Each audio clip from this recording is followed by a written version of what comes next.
Kamu sudah meninggalkan negeri dongeng. Humazi memandang Chen Ping, hanya untuk menyadari bahwa Chen Ping telah meninggalkan negeri dongeng.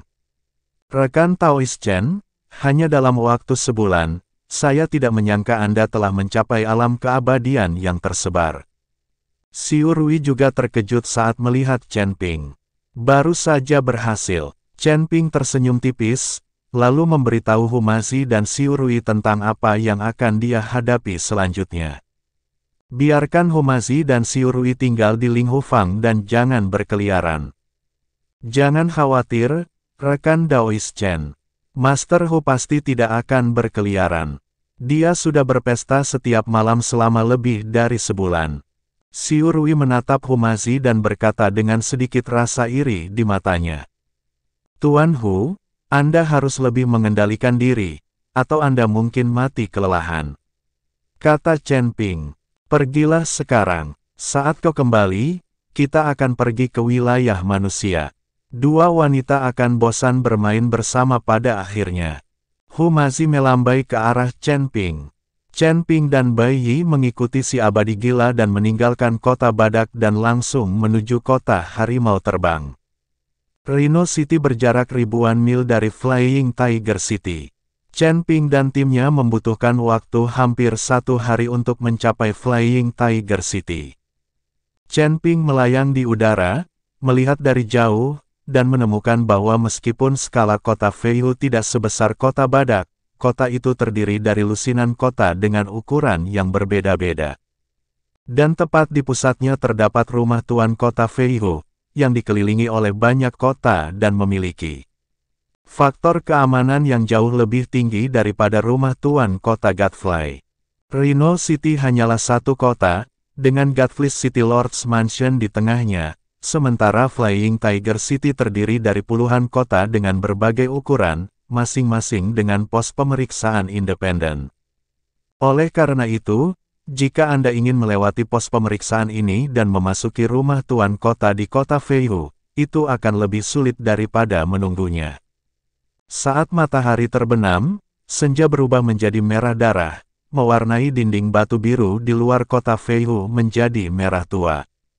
Chen Ping memandang kota-kota yang saling terhubung seperti sisik binatang raksasa, dan energi spiritual di lengan bajunya beredar dengan tenang.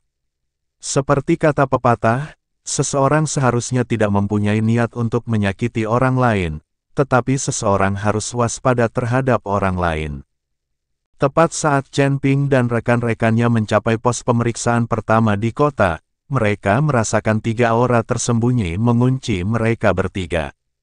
Berhenti, kota Feihu berada di bawah darurat militer. Semua orang luar harus segera pergi. Di depan pos pemeriksaan pertama, penjaga berbaju besi menghalangi jalan dengan tombak di tangan mereka, dan mata yang waspada dapat terlihat melalui celah-celah helm mereka. Tepat saat sang dewa gila hendak berbicara, Chen Ping mengangkat tangannya untuk menghentikannya. Dia melirik token giok yang tergantung di pinggang penjaga itu, dan sebuah tanda emas samar terbentuk di ujung jarinya. Dia mengetuk token itu pelan-pelan dan berkata, tolong beritahu Tuan Kota Jie bahwa kami dari kota badak dan telah diundang untuk menemuinya. Saat rune itu menembus token, ekspresi penjaga itu tiba-tiba berubah, dan dia memberi hormat dengan hormat dan membiarkannya lewat. Karena orang ini memang diundang oleh penguasa kota Feihu, dan mereka, para pengawal kecil, tidak berani mempersulitnya. Terlebih lagi, mereka hanyalah penjaga kota kecil di garis depan dan memiliki kehadiran paling sedikit. Bai Yi merendahkan suaranya, menantu laki-lakiku tersayang, rune ini. Lalat pengganggu itu memberitahuku, kalau tidak, kita tidak akan bisa melewati pos pemeriksaan manapun. Chen Ping tampak tenang, namun tatapan matanya menyapu pola susunan yang samar-samar terlihat di tembok kota. Namun dilihat dari situasi ini, saya khawatir ada lebih dari 1 pos pemeriksaan. Benar saja, ketika mereka mencapai kota ketiga, gerbang kota terbanting menutup. 12 biksu berjubah hitam muncul dalam kabut hitam. Pemimpin itu memegang kompas perunggu, yang di atasnya tergambar 3 sosok dengan jelas, siapa kamu. Jika kamu berani masuk tanpa izin ke kota Feihu, kamu akan mati. Kami dari Rhino City. Kami menerima undangan dari City Lord Jie dan datang ke sini untuk bernegosiasi. Chen Ping melangkah maju dan berkata, kamu dari Rhino City. Aku tidak mengenalmu. Jika kamu ingin bertemu dengan penguasa kota, kamu harus melewati kami terlebih dahulu. Pemimpin itu benar-benar memutar kompas, dan sebuah formasi langsung muncul di depan Chen Ping dan yang lainnya. Melihat itu, sang dewa gila mencibir, auranya melonjak. Tepat saat dia hendak mengambil tindakan, Chen Ping melangkah maju. Ujung jarinya menembus kehampaan, dan sebuah rune yang persis sama seperti sebelumnya pun terbentuk, tetapi kali ini rune tersebut memancarkan cahaya merah yang menyilaukan.